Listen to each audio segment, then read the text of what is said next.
이명박 전 대통령은 오늘 출근을 사무실로 나가지 않고 침묵하고 있습니다. 이 전 대통령 측의 대책회의도 취소됐습니다.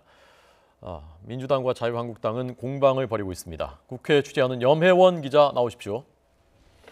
네, 국회입니다. 네, 먼저 이명박 전 대통령 측 움직임부터 전해 주시죠. 네, 조금 전 말씀하신 대로 이 전 대통령은 오늘 서울 삼성동에 있는 사무실에 출근하지 않았습니다. 참모들도 당초에는 오전에 대책회의를 열기로 했지만 이마저 취소했습니다. 국정원 특활비 의혹과 관련해서 명확한 입장과 대응 방향이 정리되지 않은 상황에서 굳이 언론에 노출될 필요가 없다고 판단한 것으로 풀이됩니다. 이 전 대통령은 앞서 검찰 수사 내용에 대해 허무맹랑한 이야기라고 일축했습니다. 하지만 상황이 심상치 않게 돌아가고 있는 만큼 어떤 형식으로든 이 전 대통령과 참모들은 향후 대응 방법에 대한 논의를 하고 있는 것으로 관측됩니다. 때문에 이 전 대통령 측이 오늘 모처에서 회의를 거쳐서 언론에 공식 입장을 낼 가능성도 큰 상황입니다. 네, 정치권에서는 공방이 벌어지고 있다고요?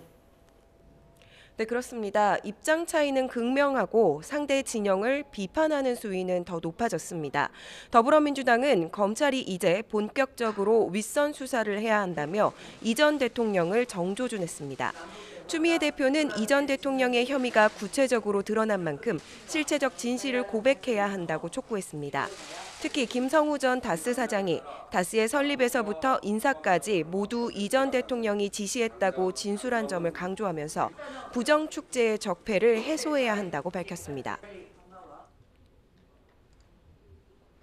법망을 빠져나갈 흥리만 하는 것은 한 나라의 대통령답지 못한 꼴사나운 모양새이고 독재자의 관계기관 대책회의가 연상될 뿐입니다.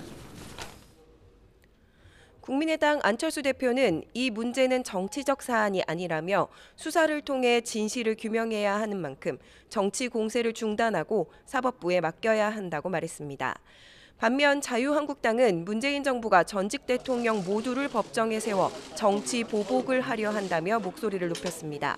김성태 원내대표는 노무현 전 대통령이 당했던 것처럼 이 전 대통령도 검찰 포토라인에 세우고야 말겠다는 기획수사라고 주장했습니다. 촛불 정신이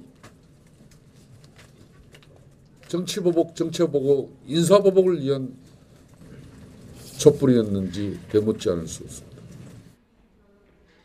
그러면서 국정원 댓글 의혹으로 이 전 대통령까지 처벌할 수 있을지 확실하지 않으니 다스도 털고 또 이마저도 불확실하니까 국정원 특활비까지 파고든 것이라며 언제까지 이렇게 할 수 있을지 지켜보겠다고 말했습니다.